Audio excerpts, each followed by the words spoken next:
Hi friends, Aruna Moral Stories. Please subscribe and share and like. ఒక అడవిలో ఒక చెట్టు కింద ఒక ఏనుగు దిగులుగా కూర్చుంది.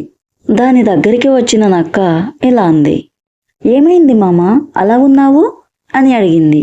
అప్పుడు ఏనుగు ఇలా అంది, అడవిలో ఒక జంతువు కూడా నాకు గౌరవం ఇవ్వడం లేదు, ఎదురుపడితే కనీసం పలకరించడం లేదు.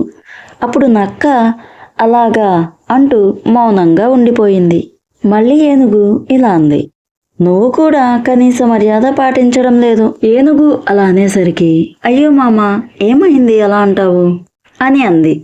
అప్పుడు ఏనుగు కోపంగా, నువ్వు వచ్చి ఎంతసేపు అవుతుంది, నువ్వు నాకు శుభోదయం కూడా చెప్పలేదు. క్షమించు ఏనుగు మామా, శుభోదయం అంది నక్క.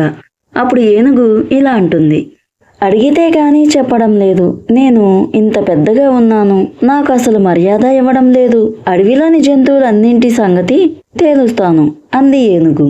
అప్పుడు నక్క, మన అడవిలోని జీవులన్నీ మిమ్మల్ని గౌరవించడానికి నా దగ్గర ఒక ఉపాయం ఉంది అంది.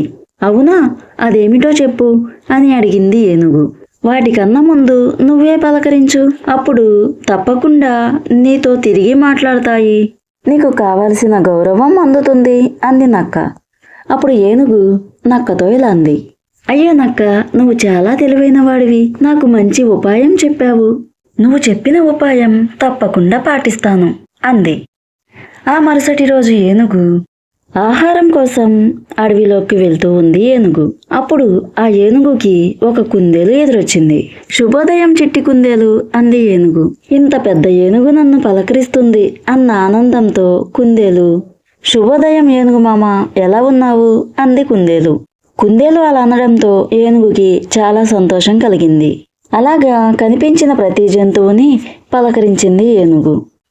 అలా కొన్నాళ్లకు మిగతా జంతువులే ముందుగా మాట్లాడసాగాయి. అడవిలో జంతువులన్నీ ఏనుగుతో సరదాగా మాట్లాడుతూ ఉండేవి. ఒకరోజు ఏనుగు దగ్గరికి నక్క వచ్చి ఇలా అంది, చూసావా మామ, నా ఉపాయం ఎలా పనిచేసిందో?